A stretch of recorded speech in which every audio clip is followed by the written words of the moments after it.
Halo channel kakak Mbak Yuko Abe, balik lagi ke channelku Mirsani Channel. Perkenalkan, nama aku Ray Ahmad yang punya Mirsani Channel, dan selamat datang di program spesial dari channel ini, yaitu program Bunda Budal Nang Kanada, yang spesial akan membahas bagaimana cara pindah atau tentang keimigrasian di Kanada. Sebelum itu jangan lupa like, subscribe, komen, dan follow Instagramku juga @yose_ray kalau kalian punya pertanyaan.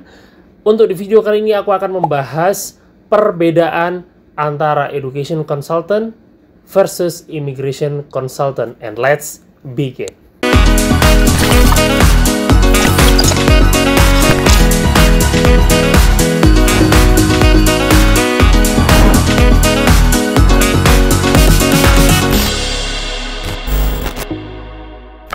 Cak Ning, kalau kalian lihat di videoku di episode sebelumnya, aku mengadakan Q&A dengan salah satu immigration consultant ternama di Toronto, yaitu Danube Overseas, dengan ownernya yaitu Junet Ali Khan. Dia adalah seorang immigration consultant registered. Aku mau bikin klarifikasi sedikit ke kalian. Kalau misalnya kalian mengisi free assessment resume di link video sebelumnya, aku akan kasih link juga di bawah di video ini, bahwa kalau kalian klik formnya itu muncul Q Immigration. Loh, kok beda ya? Aku akan klarifikasi untuk mereka di sini bahwa Danube Overseas dan Q Immigration adalah perusahaan yang sama, yang punya juga orangnya sama, yaitu Junet di videoku sebelumnya. Q Immigration itu base-nya di luar Kanada.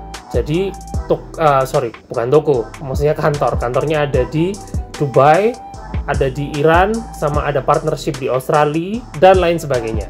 Untuk Danube Overseas sendiri, itu mereka base-nya hanya di Kanada aja. Jadi kalian nggak usah khawatir, isi free assessment-nya, perusahaannya sama. Nah, dari beberapa orang yang sudah mengisi form, aku ambil perbandingan 9 dari 10 orang yang sudah mengisi form, itu mereka disarankan untuk lewat jalur studi karena mereka tidak eligible untuk program-program imigrasi di Kanada yang lain gitu loh.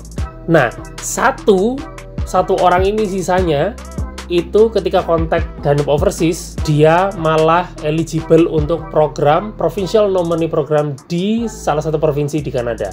Aku nggak akan sebut namanya dan provinsinya di mana.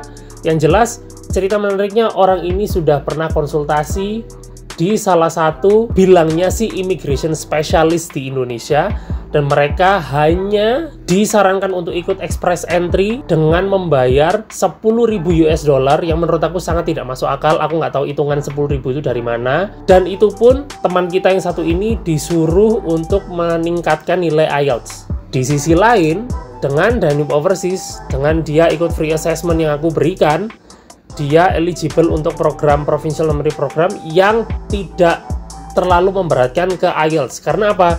Karena salah satu teman kita subscriber ini sudah punya 7 tahun pengalaman dan master degree.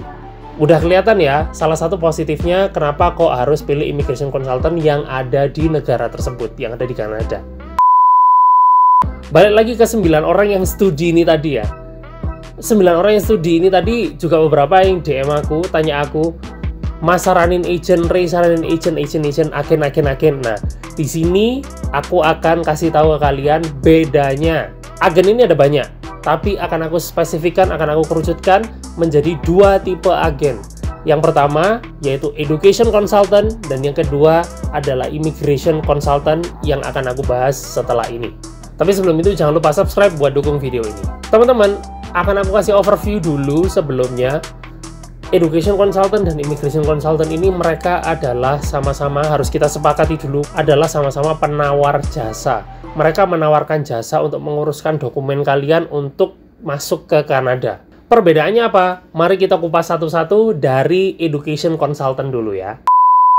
Yang pertama, education consultant ini adalah mereka menawarkan jasa kalian untuk memilihkan. Kalian juga bisa memberikan saran kalian mau kuliah di mana, tapi mereka biasanya memilihkan institusi atau college atau university tempat kalian bersekolah nanti, yang juga disesuaikan dengan biaya kalian, background kalian, keinginan kalian ke depannya bagaimana. Dan yang kedua, education consultant ini mereka biasanya hanya menitik beratkan ke orang-orang yang murni untuk studi. Hal ini bisa tercermin dari banyaknya education consultant yang mengadakan seminar-seminar biasanya di SMP, SMA ternama di Indonesia. Karena mereka siswa-siswa setelah lulus sekolah pasti akan menempuh kuliah kan. Itu kenapa education consultant mereka fokus hanya ke orang-orang yang murni sekolah. Dan selanjutnya kita akan masuk ke fee-nya. Biasanya education consultant ini mereka cenderung free. Kenapa kok gitu? Education consultant ini mereka biasanya punya perjanjian komisi dengan college-college di Kanada. Jadi kalau misalnya kalian daftar lewat mereka tanpa biaya, itu biasanya mereka sudah dapat komisi dari college-nya. Tapi kalau misalnya kalian datang ke education consultant, Mas, aku datang ke education consultant ini dan ini mereka narik biaya. Kenapa kok gitu? Kok kayaknya nggak masuk akal? Kemungkinan, aku akan kasih kemungkinan kalian. Pertama, mereka pengen dapat profit lebih banyak. Kemungkinan yang kedua adalah mereka tidak punya perjanjian komisi dengan college yang dituju atau university yang dituju. Misalnya, maksudku education consultant X, mereka mau memberangkatkan kalian ke universitas A, tapi kalian harus bayar application fee-nya. Nah, biasanya education consultant ini mereka nggak punya perjanjian sama university itu. Nah, selanjutnya setelah kalian mendaftarkan diri kalian ke education consultant, ini biasanya mereka juga bisa menguruskan visa. Tapi pengurusan visa mereka berdasarkan pengalaman di student-student sebelumnya. Dan biasanya juga mereka menawarkan jasa-jasa lain, kayak jasa jemput sama jasa akomodasi. Ini salah satunya yang paling umum. Tapi setelah itu, selesai sudah tugas education consultant. Setelah itu mungkin kalian akan ditanya testimoninya, bagaimana servisnya education consultant X, bagaimana servisnya mereka, dan lain sebagainya. Gitu. Lalu teman-teman, cara memilih education consultant yang baik itu gimana? Cara memilih education consultant yang baik, satu, kalian harus lihat referral dan review. Bagaimana caranya? Teknologi sudah banyak, kalian bisa Google, website, Facebook, Twitter, Instagram, dan lain-lainnya.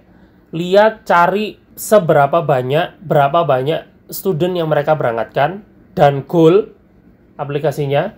Dan yang kedua, dengarkan testimoni-testimoni mereka. Ini sangat membantu sekali. Dan yang ketiga, education consultant yang baik itu mereka punya banyak link ke university atau college di Kanada. Jadi nggak cuma melulu mengarahkan ke satu institusi doang. Misalnya dari sekian ratus student yang diberangkatkan, 90 orang masuk ke college yang sama atau university yang sama. Berarti biasanya education consultant ini hanya punya satu link. Harusnya education consultant punya banyak. Jadi kalian punya pilihan. Jadi kalian punya opsi. Aku mau yang harganya murah, mau di kota kecil, mau di kota ini, dan seterusnya. Nah, dan selanjutnya, education consultant yang baik itu mereka akan menawarkan in-depth consultation buat kalian yang potensial untuk studi di Kanada. Jadi mereka akan melakukan, consultation in person.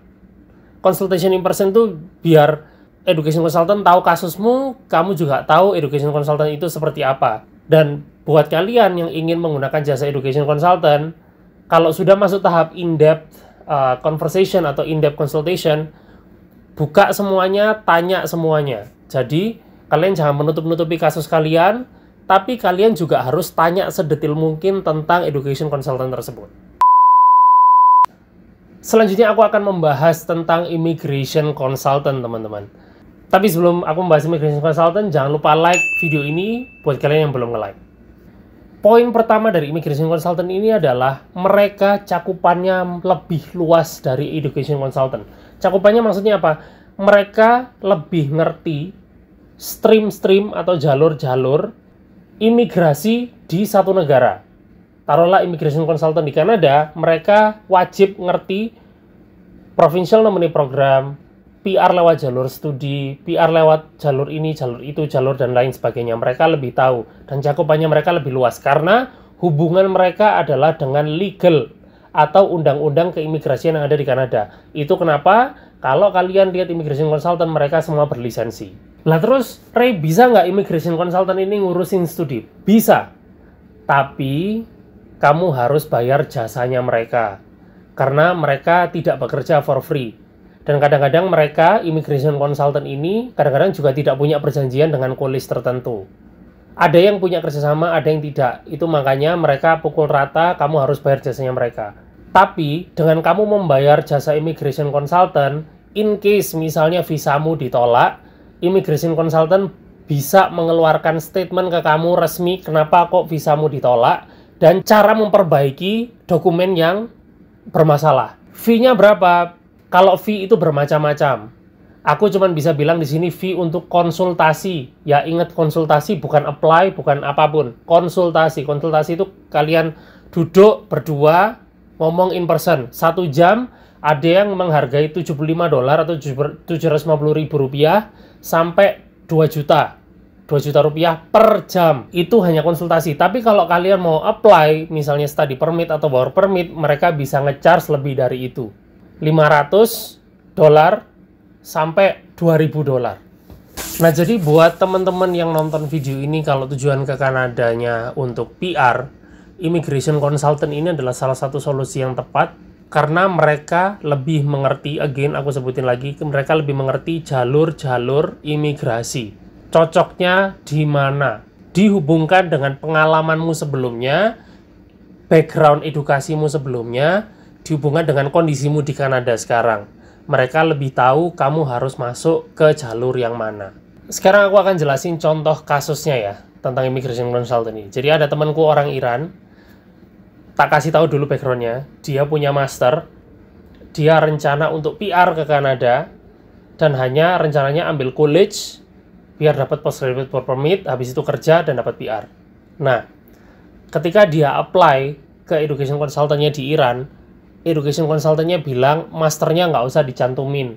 Nanti takutnya nggak akan dapat visa studi, nggak akan dapat permit, dan lain sebagainya. Itu adalah kesalahan yang fatal, 100% fatal. Karena apa? Bagi immigration consultant, mengisi form ketika kalian apply studi itu sangat krusial. Karena form ini akan diberikan oleh CIC, CIC akan membaca ini ketika kalian mau apply PR. Jadi kalian akan dalam tanda kutip, ngomongnya gini, dalam tanda kutip kalian akan di flashback lagi sama CIC ketika mau apply PR.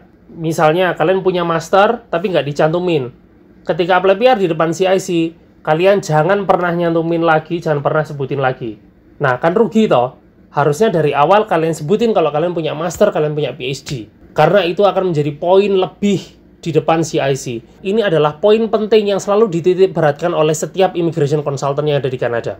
Gitu ya teman-teman ya, mudah mulai jelas ya. Kalau misalnya kalian belum jelas, bisa komen dan DM di Instagramku juga @yosa_, jangan lupa di follow.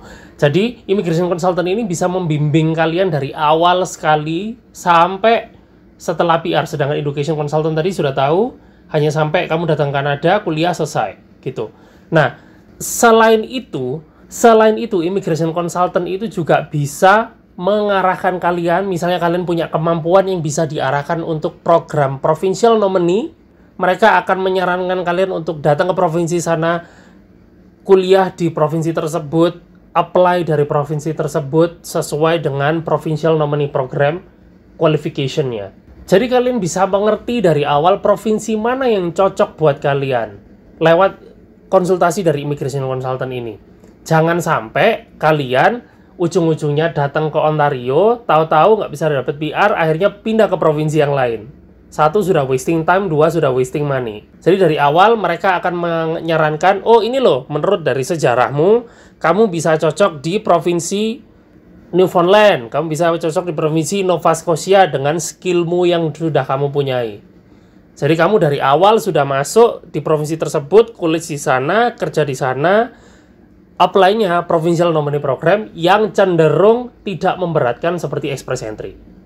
Begitu teman-teman. Nah itu tadi kan background pendidikan. Sekarang kita masuk ke background pekerjaan. Ini kita ngomongin masih immigration consultant. Background pekerjaan ini juga sangat krusial teman-teman bagi orang immigration consultant. Ketika kalian menulis form pertama kali itu kalian harus tulis juga pengalaman-pengalaman kerja. Dan kalian juga harus ngelis juga apa yang kalian kerjakan di sana. Karena ada pengalaman begini.